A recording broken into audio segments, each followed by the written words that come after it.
All right, welcome back. Let's continue from where we left off. Alfred, we have a lot of ground to cover, but let's start with the Women's WAFU Cup. I don't want to say I was surprised, but, you always back the Super Falcons to, win most of the time when they play. But, of course, they lost to Ghana. The Ghanaians edged past us on penalties. We started well, got our goal. The Ghanaians came back into the game. Does this mean anything? We have to play for the bronze medal now. But does this mean anything to you? Some will say the fact that they are there is enough for us to be happy about. I don't think it's enough. I think this is a team in transition.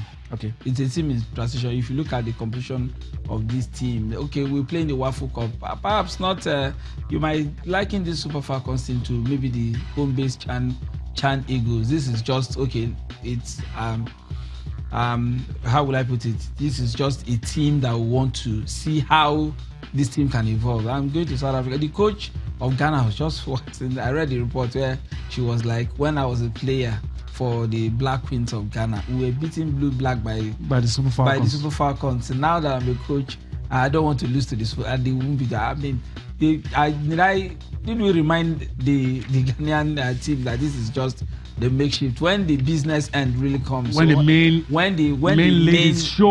main competition comes, they will know who the Super Falcons are.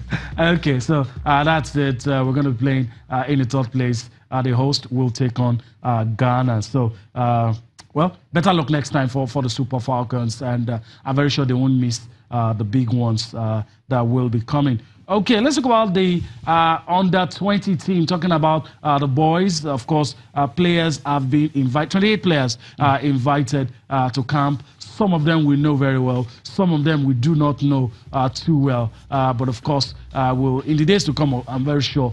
That's a composition. Ikoman Udo, of course, everybody knows him now from his exploits at the African Nations Championship. He also plays for Eyimba. And you have some of those players. You have Akila of MFM. You hear the fans singing and chanting his name anytime he's playing. I mean, you look at this list, most of these guys play for clubs in the Nigeria Professional Football League. So, I mean, you want to think they have the experience already, even to be playing at that level. These are tested professionals. They play week in, week out for their various clubs. It's just a new chapter in our football development. You know what the under 20 team, it's just like a conveyor belt for the men. Each competition comes, not every one of them will progress to the Super Eagles. One or two talents will come out, and it will just help our main national team. It's an experience. I don't think that the process of getting this team will stop at this. One game, 2 games, you begin to see how these players react and see if they will still be in that team or they'll just chop and change. I don't think this list is final. I expect 1 or 2 more players to come into the squad. It doesn't make any difference to you if the players are already playing for professional, because that's the argument that you always hear. Some will say for age grade teams, don't even pick players that are registered with these pro league clubs. Not for under 17. I think under 20, at 19 you are good enough. At 18, 19 you are good enough to play as a professional. So if of the age, they are within the age, I don't see anything wrong with that. And if you look at the competition at the Premier League level, it's high up there. So these are players who are not ready, experienced, but they are ready to take up the challenge.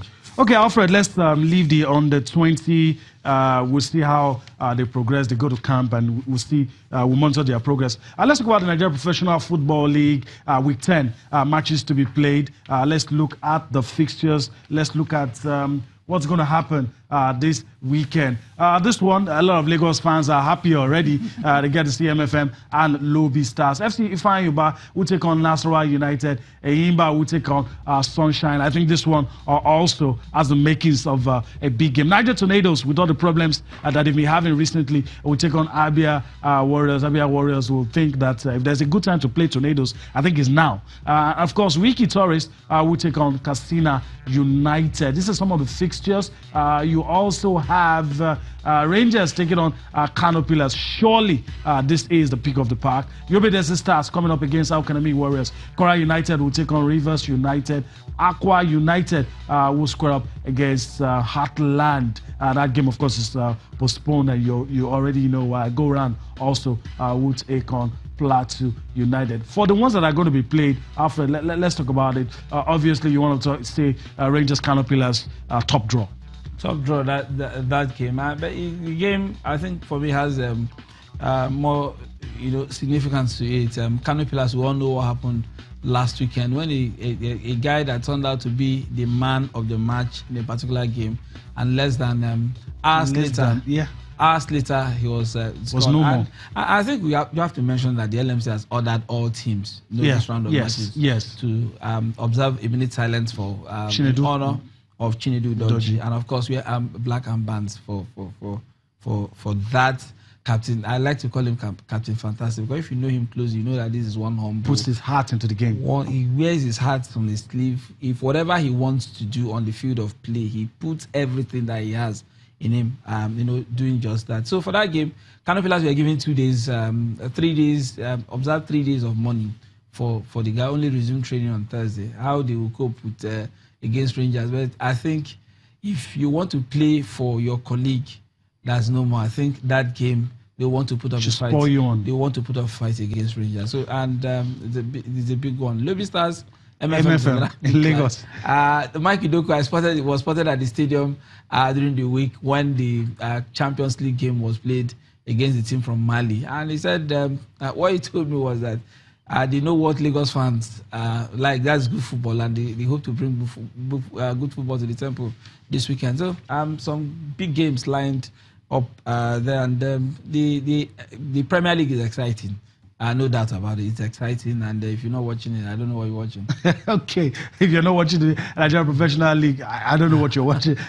In the words of our friend, and I do agree with him. A lot has improved in the Nigerian Professional Football League. So if you're in and around any of these venues, do your best to catch a glimpse of any of these matches that we already talked about. Let's travel abroad now quickly, Alfred, before we let you go. Let's travel abroad and quickly talk about the big one on Sunday. That's Manchester United taking on Chelsea. It's been overshadowed by the two managers. The things they said about each other. Some people say it's more than football. Well, it's more than football. The seat vacated by Mourinho was taken over by Conte. Mourinho came to Chelsea, won the Premier League. Conte also equaled that record, came in his first season, won the Premier League. And to make no pretense about it, both guys don't like each other. Yeah. And I think some of the players, like William, for example, said yes, he might be a very good friend to Mourinho, but on the field of play, they just want to play their game and get it over with. We know that, except for Manchester City, every other person taking part in the Premier League is battling for classification. Yeah. No, classification from second. Okay. From second downwards. Nobody's talking about winning the Premier League. Everybody, it's like there's a conspiracy of it's gone to City. So everybody is just battling who will finish second, third, or finish in the top 4. Okay, all right. Carabao Cup, quickly before we let you go, spare your thought for that as well. It looks like it's obvious now City can't win 4 titles. 1 is gone already. But you have a feeling they want to win this one. They really want to win this one. But I heard somewhere say this is going to be a battle of De Bruyne versus Ozil. De Bruyne, can't believe for all the kind of fantastic football he's playing, this is just his second final. He will play as a footballer in any final. Compare that to Ozil. He's playing his 10th final 9 times at the Wembley Stadium. So he just racks up that who has experience and who does not. It promises to be an interesting game. It is Manchester City's to lose. Okay, all right. You want to make a prediction before I let you go? It's tough. It's tough. Okay. All right, Alfred. If it's those guys who are, does anybody win? Okay. Alfred, I'll let you go. Alfred, I want to thank you for your time on the show today. It's a pleasure. All right. Hopefully, we'll do this again. By His grace. What you can't see on screen, you see it in private. We'll see. Okay. All right. Let's take a quick time out. And when we return, we'll still be talking about football on the domestic scene. We have somebody in the house who's here, who's always concerned about player welfare. So when he joins us, we'll be talking about the welfare of players, coaches on the domestic scene. Join us again.